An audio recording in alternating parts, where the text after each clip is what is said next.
Marion Maréchal, en réalité, n'est qu'une fonctionnaire du quotidien qui ne se pose pas véritablement de questions sur le changement de la France, mais qui est bien contente, ou bien qui se lève en réalité chaque matin, gagne son argent et puis fait son métier, c'est-à-dire faire du sensationnalisme en faisant miroiter à certains Français, à bon nombre de Français, qu'elle va faire en sorte que les choses changent. Ça, je m'en suis très vite rendu compte.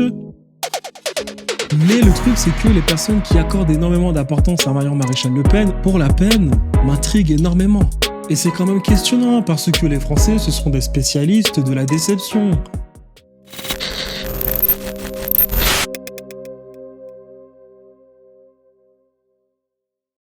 En tant que personne mélanisée de France, j'aimerais parler d'un personnage qui m'intrigue énormément depuis bon nombre d'années. Marion Maréchal Le Pen. Parce que je trouve cela encore vraiment passionnant, intriguant, vraiment questionnant sur le fait que les Français accordent encore un certain intérêt, une certaine attention à certains personnages politiques comme Marion Maréchal ou Sarah Knafo. Et puis je ferai une vidéo plus tard pour Sarah Knafo. J'aimerais parler de Marion Maréchal car cette personne m'intrigue. Ouais, elle m'intrigue pas vraiment parce que j'ai déjà la réponse à tout ce qui relève de sa politique et tout ce qui relève de ses activités du quotidien. Mais on va plutôt dire que les personnes qui accordent une importance à Marion Maréchal m'intriguent énormément. Donc, Marion Maréchal, je n'ai absolument rien contre elle. Vu que je suis noir, on va peut-être dire que je suis de gauche. Gauche, droite, ce n'est pas la question, on s'en fout. Et donc, je me suis intéressé à Marion Maréchal depuis qu'elle a quitté le parti de Reconquête, non, du Rassemblement national. Et on remarque que lorsque j'analyse Marion Maréchal, je remarque en fait que Marion Maréchal est une sorte de caméléon, c'est une sorte de chat qui retombe toujours sur ses pattes. Elle quitte le parti de Marine Le Pen, je me dis tiens, comment est-ce qu'elle va faire? C'est bizarre, elle quitte le parti de sa tante. Ensuite, elle va chez Zemmour, tiens, c'est bizarre, à la fin des élections législatives, elle se barre de chez Zemmour. Et puis ensuite, comme par hasard, excusez-moi, elle retombe encore sur ses pattes en allant dans un nouveau parti, je sais pas, un parti... ECR, je pense, un parti européen. Elle crée en parallèle un nouveau parti politique en France. Et là, depuis un certain temps, je ne cesse de la voir. Quand je dis un certain temps, je veux dire par là, depuis à peu près 6 mois, je ne cesse de voir bon nombre d'interventions de Marion Maréchal sur les réseaux sociaux, sur Twitter, où elle passe son temps à faire de la récupération politique. Elle nous parle de système, de racisme anti-blanc, elle nous parle de Rima Hassan, elle fait de la récupération, elle fait de la réaction, elle fait de la réaction, ainsi de suite, et elle continue de faire de la réaction. Et il m'a fallu voir toutes les actions de Marion Maréchal, de son départ du parti de Marine Le Pen jusqu'à ce qui s'est passé aux législatives pour bien me rendre compte que Marion Maréchal, en réalité, n'est qu'une fonctionnaire du quotidien qui ne se pose pas véritablement de questions sur le changement de la France, mais qui est bien contente, ou bien qui se lève en réalité chaque matin, gagne son argent et puis fait son métier, c'est-à-dire faire du sensationnalisme en faisant miroiter à certains Français, à bon nombre de Français, qu'elle va faire en sorte que les choses changent. Ça, je m'en suis très vite rendu compte. Mais le truc, c'est que les personnes qui accordent énormément d'importance à Marion Maréchal Le Pen, pour la peine, m'intriguent énormément. Alors, il y a des études qui ont été faites au Canada par bon nombre de chercheurs qui ont montré que, eh bien, lors des campagnes politiques, celui qui remporte une campagne politique est bien celui qui va dire aux gens ce qu'ils veulent entendre, même si cela est irréalisable, économiquement parlant, bien socialement parlant, comme projet, même si, quitte à mentir, cette étude nous a montré qu'il fallait mentir pour réussir à remporter les élections présidentielles. Et c'est quand même questionnant, parce que les Français, ce sont des spécialistes de la déception. Déception politique sur déception politique. On a aujourd'hui Dominique de Villepin qui a bon nombre de personnes qui s'intéressent à lui et qui veulent voir Dominique de Villepin devenir président de la République pour éventuellement changer les choses en France. Et encore une fois de plus, on se dit, mais tiens, mais est-ce que ces personnes ne se sont pas intéressées au passé de Dominique de Villepin lorsqu'il était Premier ministre, ou bien lorsqu'il était un indépendant et lorsqu'il faisait du business au Moyen-Orient.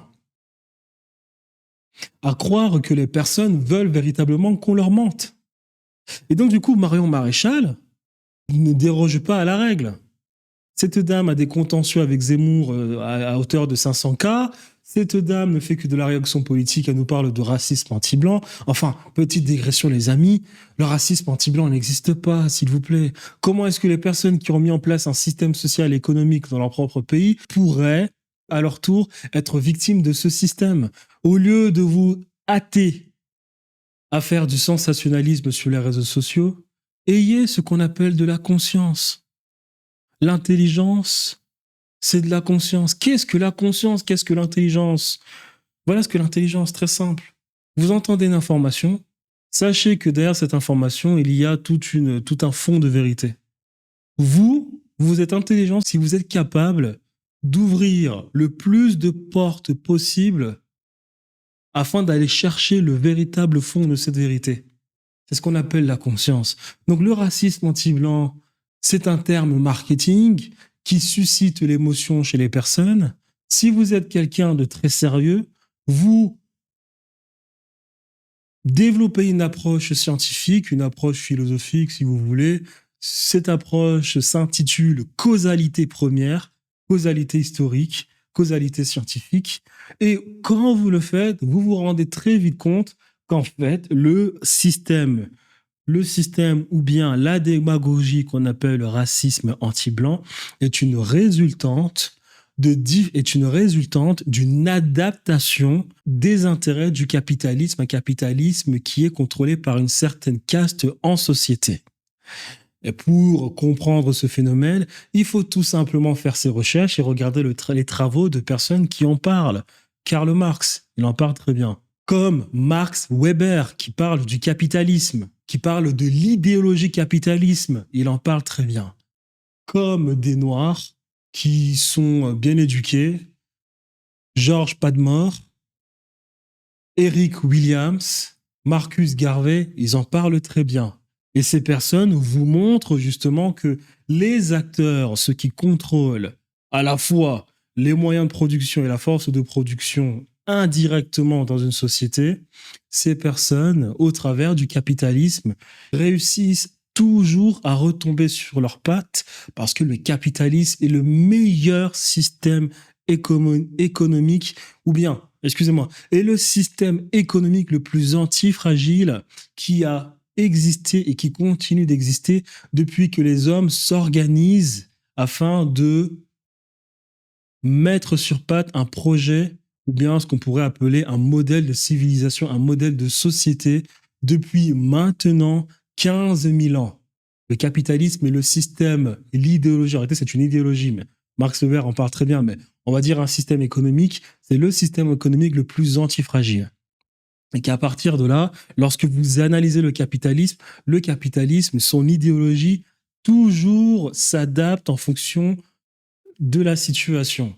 Lorsqu'on passe de la révolution agricole en 1534 avec la réforme de Henri VIII jusqu'à avoir la révolution industrielle précisément en 1807 en Angleterre, 1808 aux États-Unis d'Amérique, parce que l'Angleterre a trouvé le moyen de transformer des produits bruts en produits à forte valeur ajoutée au travers de l'industrie. Le capitalisme s'est encore adapté parce que des personnes, entre l'agriculture et la révolution industrielle, des personnes ont un peu trop travaillé, donc ces personnes se sont un peu fâchés. Le capitalisme, lui, il a encore trouvé le moyen de s'adapter. C'est comme ça que vous avez de nouveaux acteurs entrant dans le système, notamment les personnes à Birmingham ou à Manchester ou à Liverpool, veulent bien travailler dans ce nouveau système qui s'est adapté.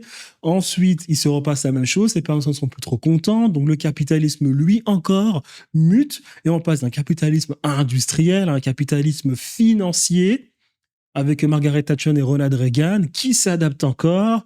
Vous avez encore une autre adaptation à la révolution de l'Internet et du silicium. Encore des personnes fâchées. Alors, bien avant, c'était avec les gens de Jean Jaurès, le socialisme. Il y a eu des gens fâchés. Il y a eu une nouvelle révolution, la révolution de l'Internet. On s'est rendu compte que l'Internet était encore un meilleur moyen de faire du business.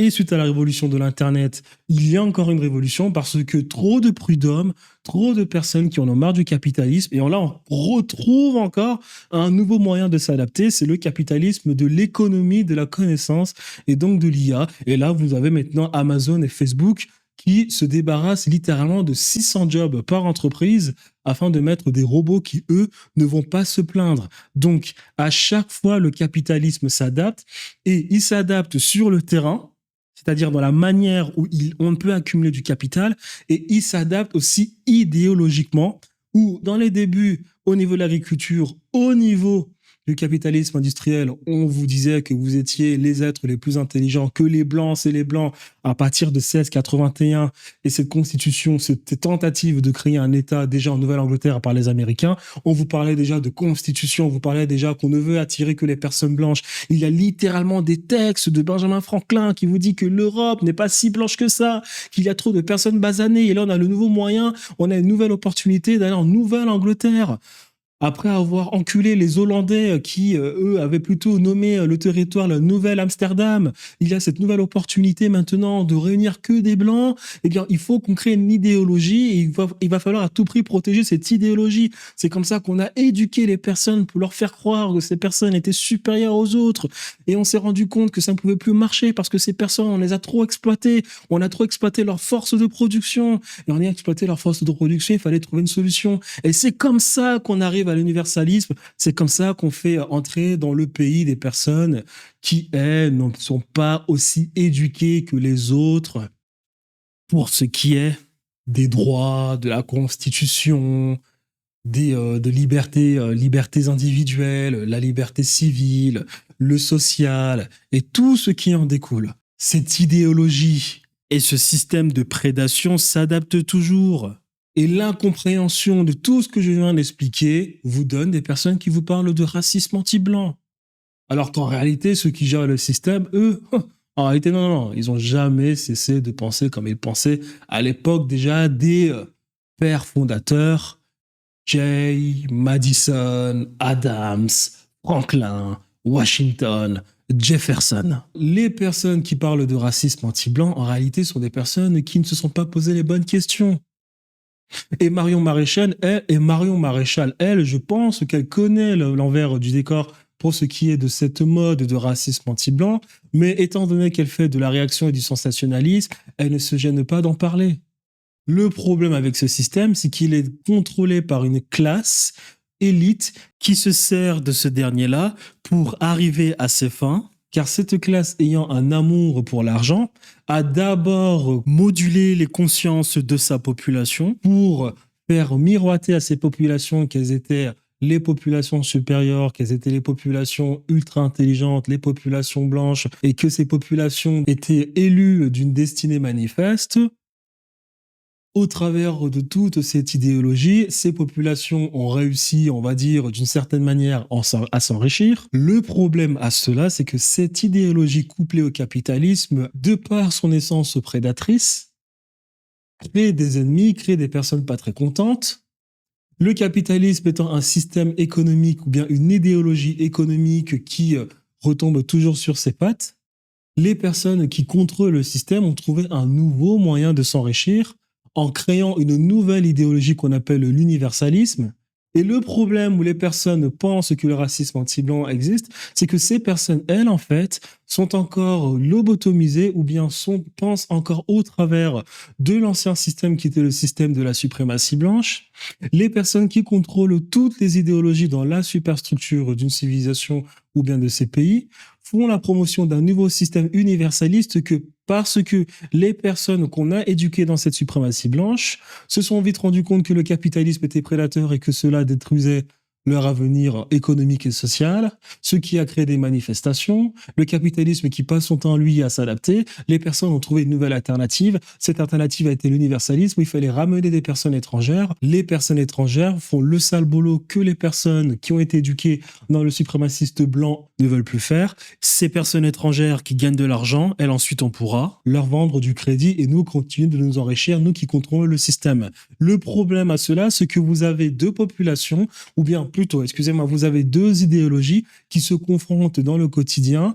Le problème à cela, c'est que des personnes fonctionnent encore avec un ancien système, le système de suprématie blanche, et que ces personnes ne comprennent pas ce qui se passe parce que une nouvelle idéologie dans leur pays prend de la place, l'universalisme. Et puis vous avez maintenant du coup ces deux idéologies, le suprémacisme et l'universalisme, qui sont en plein duel. Et c'est comme ça que les personnes en fait pensent qu'il y a du racisme anti-blanc, alors qu'en réalité les choses n'ont pas changé.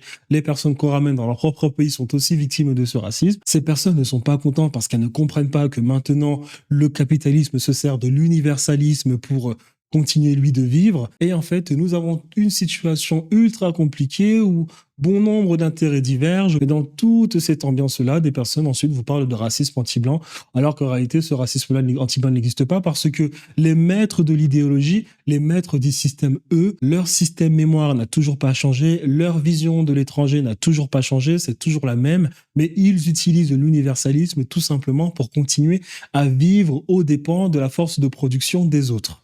Je pense que Marion Maréchal a bien conscience de cela parce que, bon, elle m'a pas l'air si bête que cela, mais elle se sert allègrement de cette nouvelle mode qui est le racisme anti-blanc pour faire campagne. Et c'est bien ça qui me dérange avec cette dame. C'est qu'elle retombe toujours sur ses pattes, elle fait du sensationnalisme, sa politique n'est jamais dangereuse, elle n'a jamais pris de véritables risques, elle fait de la création de contenu quotidienne, elle fait de la réaction quotidienne, elle n'a jamais été véritablement mise en danger par quelconque système, mise en danger par le pouvoir en place, mise en danger par l'État. On a vu ses prises de position par rapport à la communauté dominante en France, tout comme sa tante. Donc en fait, en conclusion, moi, comment je vois Marion Maréchal Le Pen, je la vois tout simplement comme un fonctionnaire qui, en réalité, se lève à 7 heures du matin, sait pertinemment qu'elle aura un salaire à la fin du mois. Étant donné que c'est une fonctionnaire, elle sait pertinemment qu'elle ne va pas changer les choses, parce qu'elle n'est ni entrepreneur au sens propre du terme, même si elle est peut-être propriétaire d'une entreprise, ce n'est pas une vraie entrepreneur, ce qu'elle se sert allègrement des corps constitutionnels, des institutions politiques de la France et de l'Europe. Ce n'est pas une vraie entrepreneur. Elle se lève chaque matin à 7 heures. Elle sait qu'elle a un salaire. Elle gagne actuellement 25 000 euros, je pense, grâce à son parti politique européen. Elle sait pertinemment que les choses ne vont véritablement pas changer. Et dans tous les cas, on a bien compris que cette dame est soumise à la pensée dominante ou bien à la bonne volonté de la communauté dominante. Donc Marion Maréchal Le Pen, qui est en réalité un fonctionnaire qui ne prend pas de risque, mais qui se lève chaque matin, sachant qu'elle aura toujours son salaire à la fin du mois, eh bien, en tant que bon fonctionnaire, qu'est-ce que fait le fonctionnaire? Il se lève le matin, il fait le travail qu'il est censé faire, un travail répétitif, un travail pas abrutissant, pas avilissant, mais un travail en tout cas qui ne risque de pas changer les choses.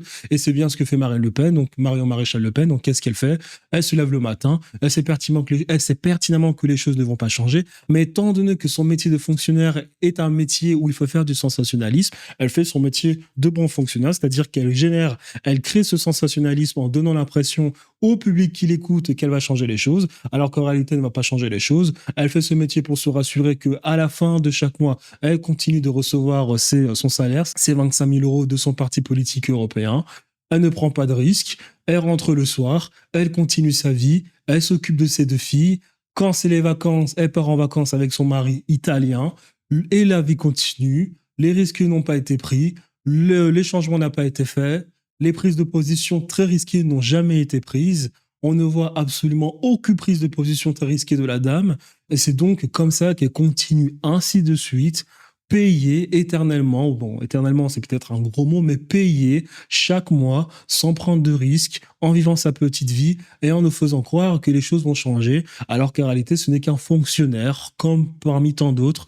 On n'a rien contre les fonctionnaires, mais bon, il y a bien quelque chose qui les caractérise, c'est qu'ils ne prennent pas de risques. Ce n'est pas une critique, c'est juste un mode de fonctionnement. Tant que ça permet de remplir le frigo, bah, tant mieux pour ces personnes. C'est exactement ce que fait cette dame. Donc en réalité, Marion Maréchal Le Pen est un très bon fonctionnaire qui fait très bien son boulot Elle, pour le coup, son boulot, c'est de créer le sensationnalisme sans aucun impact réel dans la société. C'est ce qu'elle fait, elle le fait très bien. Et en plus de ça, elle est extrêmement bien payée. Donc Marion Maréchal est un extrêmement bon fonctionnaire qui est extrêmement bien payé et qui continue de faire croire aux gens qu'elle va réussir à faire changer les choses, alors que tout le passé de Marion Maréchal Le Pen, toutes ses activités de caméléon ont bien montré que Marion Maréchal Le Pen, en réalité, n'est que ce qu'on appelle de l'opposition contrôlée et qu'elle continue de faire son rôle de fonctionnaire. Donc moi, face à cela, je me demande vraiment, mais que faut-il pour que les Français comprennent que actuellement, il n'existe pas de gauche en France.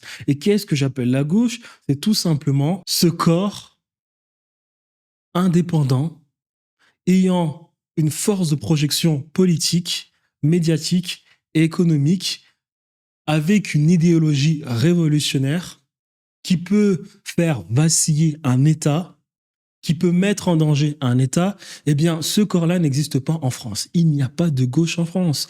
Marion Maréchal, comme sa tata, comme Mélenchon, comme Macron, sont ce qu'on pourrait appeler des larbins d'un système, un système qui les contrôle très bien. Et je pense que les Français ne sont pas si bêtes que ça. Et donc, de ce fait, je me pose vraiment la question de savoir pourquoi est-ce que les gens accordent autant d'importance à Marion Maréchal Le Pen. Et là, je me pose la question, avec toute mon approche de remise en question, toute mon intelligence pour ce qui est de me remettre en question, je me dis au final que les gens, en réalité, peut-être qu'ils suivent Marion Maréchal Le Pen tout simplement parce que c'est une très belle femme. Sans plus. Et que, dans le fond, entendre une très belle femme nous dire des choses qu'on veut bien entendre, et ben ça fait du bien au moral.